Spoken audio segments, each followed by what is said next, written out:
Une expérience pour tester la solubilité du dioxyde de carbone. Alors, je vais récupérer le gaz par la méthode de déplacement d'eau, c'est-à-dire qu'un tube à essai comme ceci, il a de l'air. Donc, si je fais ça, je ne sais pas si je vais avoir le gaz, on a vu tout à l'heure que c'était du dioxyde de carbone, ou s'il va y avoir encore de l'air. Pour s'en affranchir, c'est simple, on le remplit d'eau. Voilà, on met la tête vers le haut, et là, il est rempli d'eau. Et ensuite, comme un gaz est plus léger qu'un liquide, on va amener le gaz par en dessous. Voilà,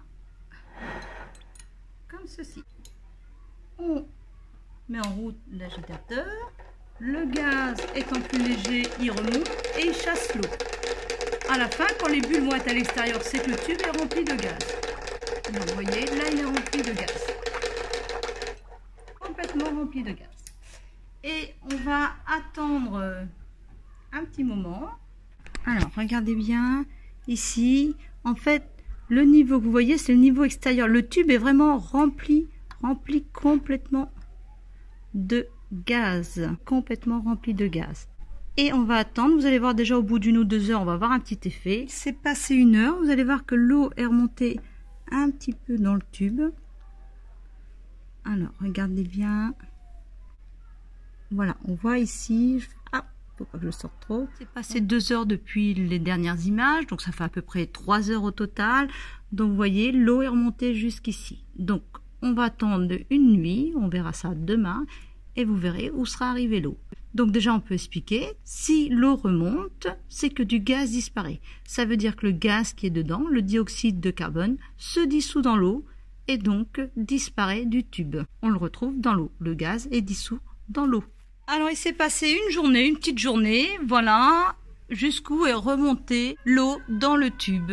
Donc, c'est bien la preuve que le dioxyde de carbone est soluble dans l'eau. Tout ce qu'il y avait dans le tube, à part cette petite quantité ici, alors il y avait peut-être un petit peu d'air. Vous avez vu qu'il y avait une bulle d'air qui avait été emprisonnée. Vous avez vu que à peu près toute la quantité de dioxyde de carbone s'est dissoute dans l'eau. C'est une expérience que j'ai refait récemment avec les élèves. Donc vous voyez le résultat tel qu'on l'a à peu près à chaque fois. On a toujours un petit volume ici qui reste. Donc ici le tube est rempli complètement de gaz au tout début de l'expérience, puis le gaz peu à peu se dissout et l'eau remonte. Et ici, l'eau est remontée jusqu'ici. Alors, ce qui reste en haut, c'est du gaz. Ça peut être du dioxyde de carbone qui ne s'est pas dissous, ou ça peut être aussi un petit peu d'air qui restait encore dans la bouteille ou dans le tuyau qu'on retrouve ici. Normalement, quand on regarde la quantité de gaz qu'il y avait au départ par rapport à la quantité d'eau ici, si on regarde les valeurs théoriques, tout aurait dû se dissoudre. Tout le gaz qui est présent dans le tube à essai aurait dû se dissoudre.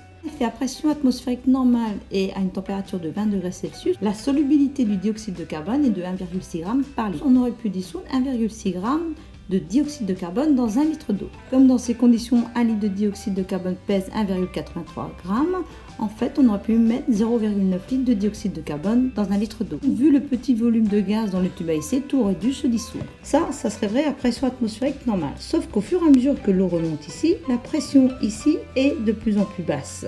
Et dans ce cas-là, sous faible pression, la quantité de dioxyde de carbone qui va se dissoudre est moins importante. Donc c'est peut-être ce qui fait qu'il en reste un petit peu ici. Pour comprendre cet effet de la pression, vous avez cette vidéo. Sinon, la solubilité change avec la température, c'est dans cette vidéo. Et il y a d'autres vidéos sur le dioxyde de carbone qui sont déjà sorties ou qui vont sortir. Pour accéder, vous allez dans la playlist le dioxyde de carbone. J'indique 2 autres playlists sur d'autres thèmes qui sont abordés sur cette chaîne de Labo Science. Et il y en a beaucoup d'autres thèmes scientifiques.